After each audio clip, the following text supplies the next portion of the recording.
cette élection-là. Il y a eu malheureusement des morts. En tout cas beaucoup d'analystes politiques prévoyaient des scénarios catastrophes si en tout cas les choses ne se passaient pas comme ils devaient se passer.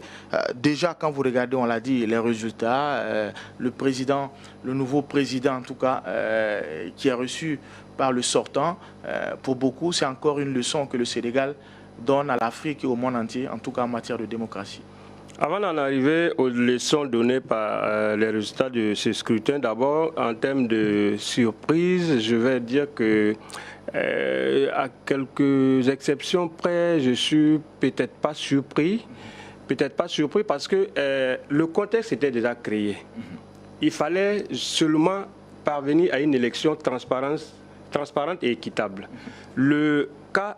Sonko avait déjà construit le leadership à partir des aspirations du peuple sur la notion de rupture, de volonté de rupture, de réforme au niveau institutionnel et constitutionnel en impliquant les intérêts du Sénégal et du peuple sénégalais en priorité.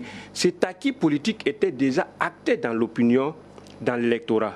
Maintenant, la gymnastique politique autour du cas Sonko, créée de toutes pièces par le harcèlement judiciaire, tout ce contrôle, était le seul blocus, le seul élément, l'intrus de cette démarche. Et à partir du moment où la Cour constitutionnelle a pris ses responsabilités et a rétabli la conduite, le processus normal, c'est vrai que Sonko ne pouvant plus être candidat, à partir de cet instant-là, c'est le programme PASTEF qui était déjà adopté par les Sénégalais qui étaient mis en exergue. Et réellement, ce n'est pas une surprise. Maintenant, revenir au contexte du résultat, le jeu démocratique est salué, c'est une bonne chose. On aurait dû éviter tout ce parcours tristement inquiétant qui a peut-être froissé la posture politique, la personnalité de Macky Sall. Il n'a qu'à s'en prendre, il s'en prendra qu'à lui-même. Il aurait pu être beaucoup plus élégant, beaucoup plus stylé en politique et puis regarder en arrière quand il était en confrontation avec Ouad, comment l'opinion sénégalaise et internationale s'est exprimée en sa faveur, comment les gens se sont déployés pour que le Sénégal reste un modèle démocratique, un modèle de paix et de stabilité. Il aurait pu regarder en arrière et puis simplement laisser la conduite démocratique se dérouler et puis sortir élégamment par la grande porte. Malheureusement, il sort par la petite porte. Bon, c'est bon à prendre, ça donne des leçons et puis... Bon. D'accord. Alors, on ne va pas refaire l'histoire. On l'a dit, Sonko empêché donne le ticket justement à son poulain qui est aujourd'hui élu. Aruna parle de duo présidentiel. Certains voient déjà un bicéphalisme à la tête de l'État, alors qu'à la présidence, on a un fauteuil mais pas un banc. Comment vous voyez justement ce duo-là et concrètement, comment ça va se faire? C'est là où je vois la surprise. C'est là où on a été tous surpris que le mentor, la personnalité politique de premier plan qui passe son charisme politique empêché d'être candidat, choisir un poulain qui sort vainqueur au premier tour. Déjà, ça lui, on aurait pu se retrouver au second tour, qu'il y aurait eu des soucis, des tentatives de tripatouillage et autres. Mais au premier tour, c'est sans appel, c'est implacable, c'est indiscutable. Et là, j'attends plutôt à l'expression de ce que j'appelle le réel pouvoir. Le pouvoir, ce n'est pas de gouverner. Un roi, un chef, un président ne doit pas avoir en option la gouvernance, gouverner le peuple. Il doit être un guide. Et dans ce contexte, ce qui doit primer, c'est l'humilité. L'humilité à travers les deux personnalités. D'abord, Sonko, personnalité politique dont on ne connaissait pratiquement pas. Il est écrivain un peu comme le premier président sénégalais. Il a des ouvrages que certainement qu'on n'a pas tous lus. Il a un profil vraiment altruiste. Il est engagé dans l'intérêt social des populations sénégalaises africaines. Mais on ne le connaissait pas. Il est sorti aussi du néant. Sonko, ce n'est pas une personnalité politique, une bête politique, non.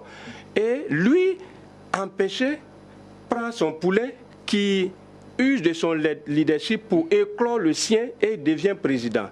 C'est là où l'utilité de l'humilité doit primer pour que ces deux personnalités puissent inventer. C'est-à-dire on est toujours capable d'inventer. Ce n'est pas parce que quelque chose n'a pas existé que c'est impossible de l'inventer.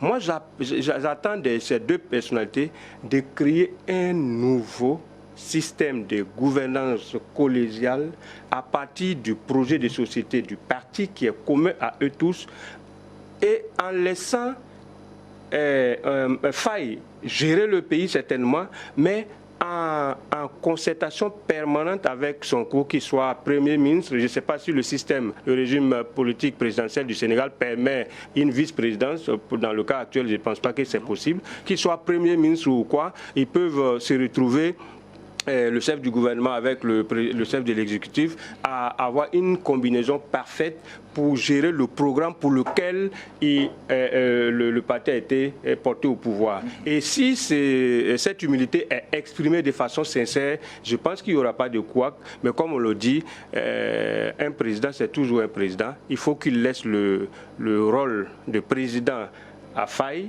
et qu'il joue en arrière-plan le leader très sage et très diplomate qui sait rattraper les choses en coulisses, pas toujours forcément en public. Et là, je pense qu'il pourrait faire un nouveau modèle de bicéphalisme gagnant pour le peuple sénégalais. Alors, ils sont partis du principe de diagnostic, des propositions et des plans d'action. Et je pense que cette démarche scientifique déjà est à saluer.